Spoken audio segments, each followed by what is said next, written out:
Dieu de puissance et de miséricorde, ne laisse pas les soucis de nos tâches humaines entraver la marche de ceux et celles qui se hâtent à la rencontre de ton Fils de façon visible et anonyme, mais forme-nous à la sagesse d'en haut qui nous fait entrer en communion avec lui.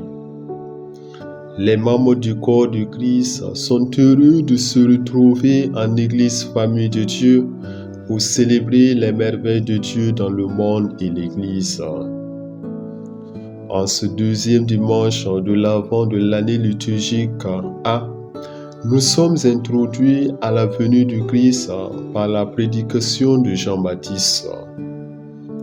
Il prépare le ministère public de Jésus en nous prêchant la thématique sur la conversion. La conversion est un changement de vie pour revêtir l'homme nouveau par des efforts de pénitence et de persévérance. L'appel de Christ à la conversion continue à retentir dans la vie des chrétiens.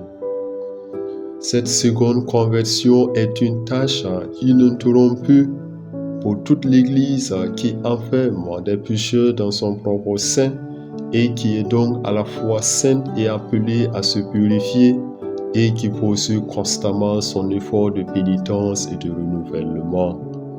Catéchisme de l'Église catholique, numéro 1428. Le temps de l'Avent est un moment favorable pour laisser le Christ semer en nous les graines de l'espérance. Chacun doit comprendre que l'espérance véritable et sûre est fondée sur la foi en Dieu amour, Père miséricordieux, qui a tant aimé le monde, qu'il a donné son Fils unique, Jean 3, 16, afin que tous les hommes et avec eux toutes les créatures puissent avoir la vie en abondance et en plénitude. Nous réaffirmons que l'Avent est donc un temps favorable et propice à la redécouverte d'une espérance certaine et fiable, car elle est ancrée dans le Christ, Dieu fait homme, roc de notre rédemption. Comment nous vivons la vertu de l'espérance durant le temps de l'Avent?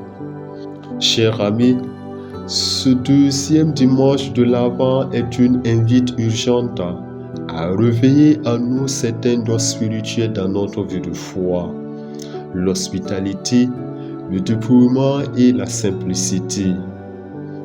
Pour mieux accueillir l'Emmanuel à Noël, chacun doit se dépouiller et s'examiner totalement en vivant les béatitudes de Dieu.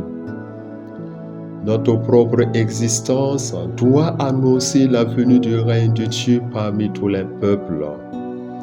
Cela voudrait dire qu'il faut apprendre à se débarrasser du superflu pour faire place à l'essentiel. Se dépouiller de soi pour ménager un espace dans notre cœur à Dieu. Chacun doit se rendre au fond de son cœur pour se préparer à travers l'exercice spirituel. Dans notre monde, il est parfois difficile de renoncer aux commodités et aux privilèges de la vie pour se mettre au service de Dieu et du prochain. Pour vivre une intimité profonde avec Dieu, il faut créer un espace où Dieu viendra nous illuminer par sa présence. Dans la liturgie, le Christ nous appelle à être des personnes humbles pour communiquer son message d'amour et progresser dans la vie de foi. L'imitation du Christ s'intériorise parce que c'est désormais pour l'amour de Dieu que nous avançons dans ce chemin d'obéissance et c'est jusqu'à la fin de notre vie que nous devons obéir à la suite du Rédempteur. Comment nous vivons l'obéissance et l'humilité dans nos familles et dans nos lieux de mission? L'obéissance est un chemin de perfection, de gloire et de croissance spirituelle. Jésus-Christ s'est abaissé, devenant obéissant jusqu'à la mort et la mort sur une croix. C'est pourquoi Dieu l'a souverainement élevé. Confère Philippiens 2, 8 à 9. L'humilité n'est pas l'état humilié du vaincu ou du plus faible qui se fait esclave du plus fort, mais c'est la condition de l'homme qui, par amour de Dieu, consent à obéir librement à une personne bien concrète qui lui donne de vivre l'obéissance de façon pratique.